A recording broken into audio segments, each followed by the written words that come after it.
Good morning, friends. Mark Holmes here with my buddy Cowboy Joe Boo, as well as Joe Bear in the house. And as always, I want to thank you guys for watching, commenting, subscribing, and being part of the Joe Boo Sports Report. Without you guys, this literally does not work. I know. I forgot and left that on because this is a retake.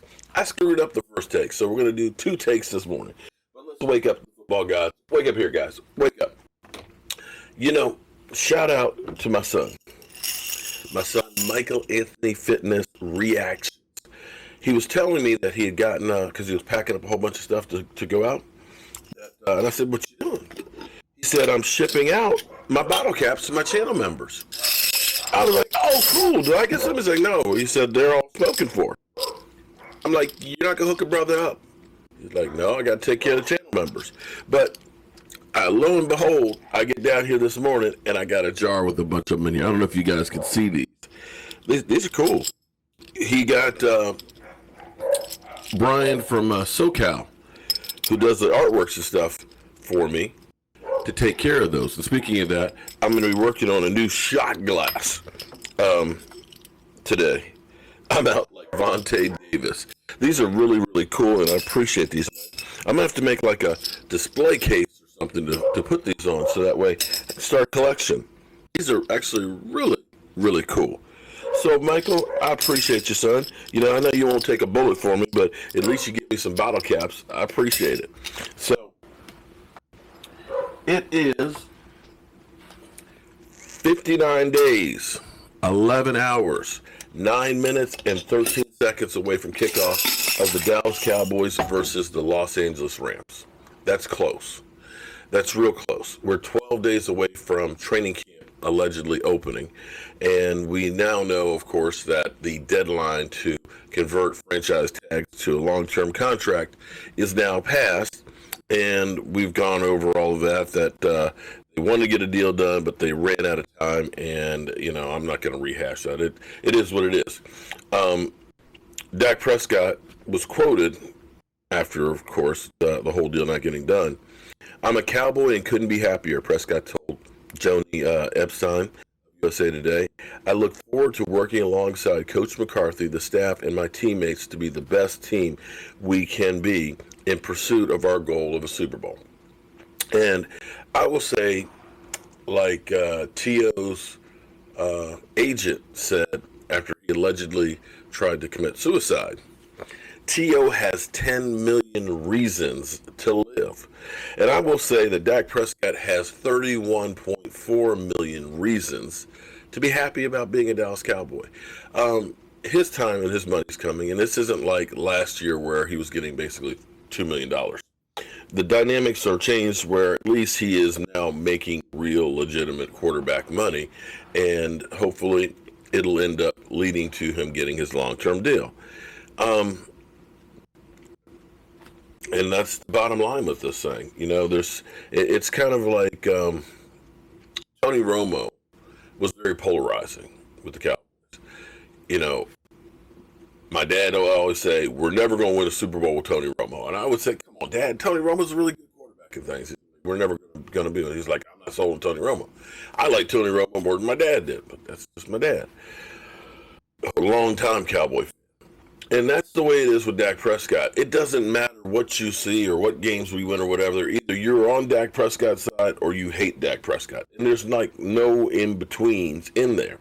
And a lot of people were cheering on the fact that Dak didn't get his contract, and I think more so other teams are hoping that Dak Prescott gets out of the NFC East because, quite frankly, the Dallas Cowboys have owned the NFC East. All you Redskin fans that are talking about the Cowboys and everything else, understand you've only beat the Dallas Cowboys once. Giants, under Dak Prescott, you've only got 2. And Eagles, I think you've only got 3. So a lot of you would like to see him leave the division. But it is what it is. Now the real work is going to have to come together because now that we know that deadline's passed, we're only 12 days away from the opening of training camps, allegedly. And there's still a lot of stuff to be worked out. There still is no definite agreement between the players and the owners. And they're talking about having stipends for players. If they show up for training camp and season's canceled, where they'll get $250,000 or up to $500,000 or so on for participating. There's also going to be an opt-out with no punishment or pain, because there's a lot of people who may have themselves be actually in risky categories for the COVID-19, also, or their family members. And some people have a lot of concerns. We've already seen basketball players that have wanted to opt out, baseball players, and so on. So the NFL is trying to make this work the best way they can to be fair to the players, to take care of the fans, to try and get this thing done, because regardless of what everybody thinks, everybody's saying that it's going to be salary cap Armageddon next year. If there's no season, I don't know how that's going to affect, if they'll count this or not, or if it's a shortened season. But if they are able to play, the gate revenues, of course, will go down, but their advertising dollars will go up, as well as their viewership and their position as far as getting a new television contract. If we're unable to go to the stadium to watch the games, if we're not going to be out at FedEx Field tailgating when the Cowboys Redskins, we're going to be at home. I will have my TV on with the game on. I'll have a TV over here with the red zone on. I'll have another TV over here with the other game going on. So I will be watching all these different medias at home, which will increase viewership on television. So some of that money will kind of get washed, over and made up in other areas. And I think the NFL is creative enough that they'll figure out some ways, in the same way they did with the draft. Now, before I get ready to get out of here and get to work and stuff, there is some interesting news coming with the Washington franchise, the team formerly known as these guys. There's apparently a bomb that is about to go off about Dan Snyder.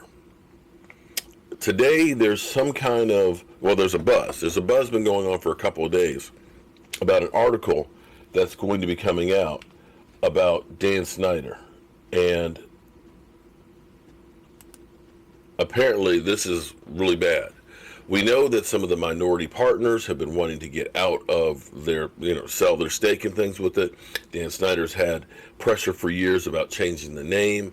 Dan Snyder is not exactly well loved as far as the fans go. I know we got Jerry Jones, but at least we have the Palace in Dallas, a great stadium to go watch games at. They don't have that in Washington, and as bad as we feel we are in Dallas, take a look at the Redskins over the course of the last 10 years, and it has not been good. It's been failure after failure after failure, and there's always been rumors about bad business practices and things. And there's apparently a buzz to try and get rid of Dan Snyder as an NFL owner. I don't know what this bombshell report that's supposed to be coming up, but apparently, he's already trending this morning, and people are looking out. So definitely keep your ears to the grindstone for whatever news that may be with the Washington franchise. It still amazes me how much things have changed in the last 6 months. To think back in January and February, I was down in Miami with hundreds of thousands of people watching the Super Bowl. To 6 months later, the Washington franchise losing their name and possibly Dan Snyder being ousted from the NFL. It's just like unbelievable. And to think that the Cowboys could not get a deal done with Dak Prescott after getting deals done for everybody, and I mean everybody on the team, under contract, it's just mystifying. But the Cowboys will be okay. Dak Prescott will be okay. I don't know if the Washington Redskins, the Washington franchise will be okay. But we'll have to wait and see what the news of the day brings. So with that being said, tomorrow night we got our live stream, 9 o'clock Eastern. We'll be going over everything that was this week with the Dallas Cowboys, and look forward to the fact that we are 12 days away from training camp and start getting ready for that. I'm Mark Holmes, and I will see you guys soon.